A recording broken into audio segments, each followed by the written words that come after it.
बोल जयकारा बोल मेरे श्री गुरु महाराज की जय। श्री अमर ज्योति दर्शन शुभ अवतरण। प्रकृति के अधिष्ठाता संत महापुरुष जब इस धराधाम को पावन बनाने हेतु अवतरित होते हैं तो प्रकृति की सितार रूपी वीणा झंकृत हो उठती है। उसके मनोहरी मधुर संगीत से कण कण में बहार आ जाती है। शाश्वत आनंद, सच्ची खुशी और अमर सुख की अनुभूति होने लगती है, जो कि भक्तिवान संस्कारी हृदयों में स्वयं होने लगती है। दिव्य अलौकिक से भर गया सृष्टि में उजियार, सच्ची खुशियों का हुआ प्राणों में संचार। हरिहर ब्रह्मा सरस्वती जुग जुग शीश निवाय, मन हर चितवन निरख कर अपने भाग्य मनाए। 36 राग व रागनियाँ सरगम भजे सुरताल, मधुर प्रेम की वीणा ने जन जन किया निहाल। कण कण आत्म ज्योति का देने लगा संदेश, अवतरित हुए हैं जगत में युग पुरुष हृदयेश। परमार्थ पथ के अवतारी परोपकारी संत महापुरुष पृथ्वी पर अवतरित होते हैं। उनके चरण स्पर्श से धरती की धूली सुगंधित फूल बन जाती है। उनके सुंदर स्वरूप नूरानी जल में से कुदरत नूरो नूर हो जाती है। आज वही समय, वही संजोग और स्वर्णिम सुअवसर सौभाग्य पा रहा है। गूंज उठे तैताल अर्श से मधुर गीत झंकार, पंचम रूप में प्रकट हुए श्री परमहंस साकार। नूर नूरानी छवि सुहानी, अद्भुत तेज सुहाया, कुदरत के हर रंग में तब उल्लास अनुपम छाया। सतरंगी धनुषाकार बन नभ में है चढ़ाया, आत्म आनंद अंतर मन में 7 रंग दर्शाया।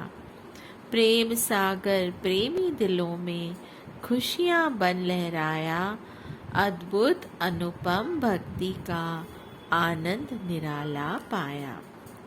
आज श्री परमहंस दयाल जी के भक्तिमय उद्यान में एक अद्भुत पुष्प खिला। संध्या का समय प्रकृति ने रंग छिटकाया, बीनी बीनी सुगंधी। अंबर धरती 10 दिशाओं के कण कण में एक दिव्य अनूठी ध्वनि संगीत के ताल पर नृत्य कर रही थी। एक अद्भुत तेज परम उल्लास अंतर मन में हल्की हल्की पवन के सुगंधित झोंके मानो जीवन को जीवनदायिनी भक्ति अनुपायनी के अमेय रस से भर रहे थे। आकाश में इंद्रधनुष ने 7 रंग से इंद्रधनुष का रूप ले अंतर मन के आकाश पर उदित होगा यही 7 रंग का इंद्रधनुष। भक्ति देवी नमन कर भाग्य सराहने लगी। भास्कर छिप छिप कर श्री दर्शन पाने में सकुचा रहा था। चांद सितारे सज धज कर श्री आरती उतारने का सौभाग्य पाने आ गए। नव उल्लास भर दिया प्रेमी दिलों में दिव्य प्रकाश। दिलकश कुदरत के नजारों ने किया धरती पर वास। अर्शों से फर्श पर आए हैं संत रूप में स्वयं भगवान। यही हो रहा था एहसास। अशूर्ण आत्म ज्योति को जगाए रखने के लिए दिव्य विभूति श्री श्री 108 श्री स्वामी दर्शन पूर्णानंद जी महाराज जी का अवतरण हुआ। आप 20 सितंबर सन 1926 तदनुसार अश्विन शुक्ल पक्ष त्रयोदशी संवत 1983 सोमवार के दिन संध्या समय ग्राम रायपुर कला, तहसील अजनाला, जिला अमृतसर, पंजाब में अवतरित हुए। पूज्य श्री अर्जुन दास जी को आपके पिता तथा पूज्य ज्ञान देवी जी को आपकी माता कहलाने का सौभाग्य प्राप्त हुआ। आपके शुभ्र बाल पर श्री चरण कमलों व कर कमलों में विलक्षण रेखाओं का समन्वय श्री अवतार होने का साक्षात प्रमाण है। जन्म से पूर्व रात्रि में भगवान ने माता जी को चतुर्भुज रूप में दर्शन दिए। आपने जन्म के समय अलौकिक आभा का दर्शन माता श्री को करवा दिया। आपके जन्म लेते ही माता जी के हृदय में दिव्य सुख एवं आनंद की लहर दहलाई। उसने देखा कि बालक के मुखमंडल पर सूर्य की किरणों का गोलकार और सुंदर छवि की मोहनी वर्णना नीति है। जरा सा अपना सिर ऊंचा कर देखने लगी कि वास्तव में यह परम सत्य है।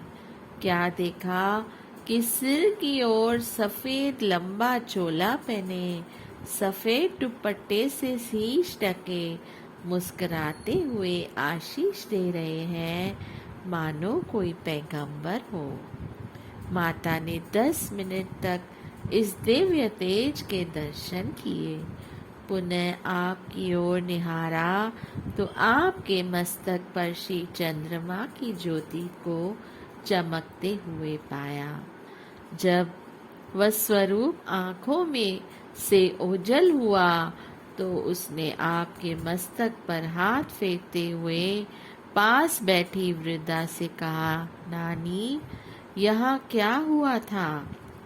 मैंने उस समय ऐसी आवाज सुनी जैसे आसमान से पार नृत्य गान हो रहा हो, देवलोक से देवता फूल बरसा रहे हों, बांसुरी की मधुर तान के साथ कई ताल बज रहे हों।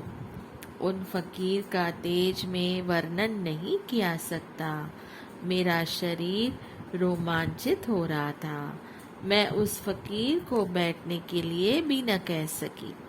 नानी ने कहा, घबराओ नहीं, यहाँ कोने में एक फकीर की जगह बनी हुई थी। हो सकता है आज वह यहाँ प्रकट हुए हों। फकीर सदा दुआ देते हैं, तुम्हारा घर खुशियों से भर जाएगा।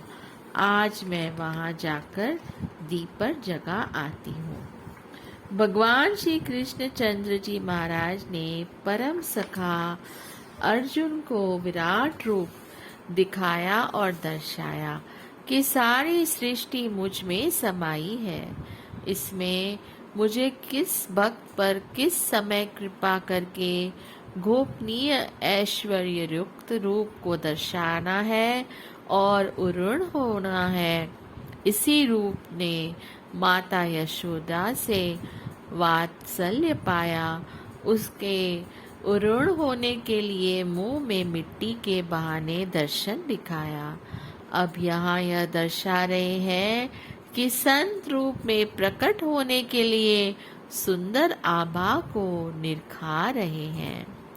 आपके शुभ जन्म के पहले से पहले भी माता जी सर्वदा यही कहती थी कि मेरा गुरुद्वारे से घर आने का दिल ही नहीं करता। उस गांव में केवल एक ही गुरुद्वारा था। घर के काम काज करते हुए भक्ति भाव विभोर भजन गाती, हरदम एक अनोखी खुशी अंतर्मानस में अनुभव करती। आपके पूज्य पिताजी को आपके शुभ नाम से पहले, जन्म से पहले संसार से उपरामता हो गई थी। संसारिक बंधनों को तोड़कर आप माया मुक्त होना चाह रहे थे। पिताजी ने आप अपनी प्रेरणा को बुजुर्गों में व्यक्त किया। वहां पर एक ज्योतिषी बैठे हुए थे। उन्होंने पिताजी के मस्तक की ओर देखकर कहा, लाला जी, आपके घर में दिव्य गुण संपन्न महापुरुष ने अवतरित होना है। आप इस कार्य को पहले पूरा कीजिए। मन ही मन करबद्ध यह प्रार्थना करने लगे कि काश मुझे भी इन महापुरुषों के दिव्य दर्शन का सौभाग्य प्राप्त हो। पुनः कहने लगे कि लाला जी, वही अंतर प्रेरणा से आपको बंधन मुक्त होने का संदेश दे रहे हैं। केवल आप ही नहीं, वे संसार को मोह माया के अज्ञान जाल से मुक्त कराएंगे। सांसारिक लोकोत्री और पुराणों के अनुसार यह सुना जाता है कि विदात्रो पष्ठी के दिन कर्म लेख लिखती है और कुल गुरु नामकरण करते हुए जन्म कुंडली बनाकर लक्षण बताते हैं। महापुरुष स्वयं ब्रह्मांड के नायक और भाग्य विधाता होते हैं। विधातों उनके लेख क्या लिखे, वह स्वयं भी श्री दर्शन एवं श्री चरणों का स्पर्श करने हेतु अपना सौभाग्य मनाने आती है। पिताजी ने भी नामकरण एवं जन्म कुंडली के लिए कुल गुरु से विनय की। उस समय वे कभी आंखें मूंदते और कभी खोलते। तेजस्वी प्रतिभावन अधरों पर मुस्कान, मनहर चितवन को निहारते हुए उन्होंने पत्रिका पोती से पन्ने पलटे। भाव विभोर उनके मुंह से साधुराम शब्द उच्चारण हुआ। लाला जी, इस जन्म कुंडली के लगन व ग्रह गोचार के भेद हम नहीं बता सकते, ये बुद्धि से परे हैं। इस शिशु के मस्तक का तेज और चरणों की रेखाएं इतनी किरणें बिखार रही हैं कि इतना ही कह सकते हैं कि यह महान प्रतापी, परोपकारी एवं सरगुण संपन्न अवतारी होगा। इतना इतना इतना महान संत, परम संत, जो सर्व सृष्टि को अज्ञान और माया से छुड़ाकर ज्ञान का प्रकाश फैलाएगा। अब मैं इसके आगे और कुछ समझाने में असमर्थ हूँ। उसी समय आपकी पूज्य माताजी व पिताजी सोचने लगे कि हो सकता है वह वाणी सत्य हो। कभी कभी चमत्कार देखकर पूर्ण विश्वास हो जाता कि कहीं यह नाम सत्य न हो जाए। अतः उन्होंने आपका नाम बदलकर राम प्रकाश रखा। यही नाम अन्य संबंधियों में प्रचलित हुआ।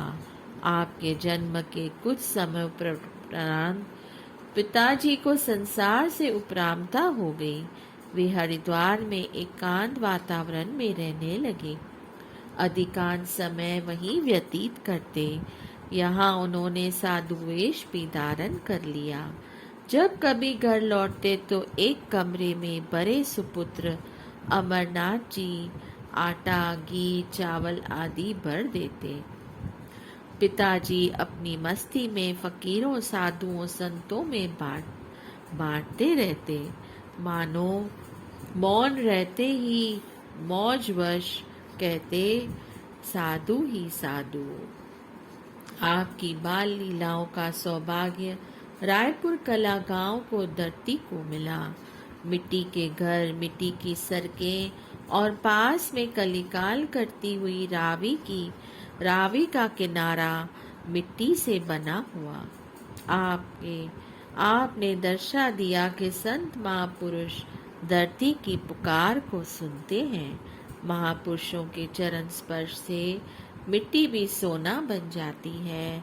वह अपने भाग्य सराहते हैं कि भूभार हटाने आए हैं समय के महापुरुष। बोलिए जयकारा। बोल मेरे श्री गुरु महाराज की जय। जय श्री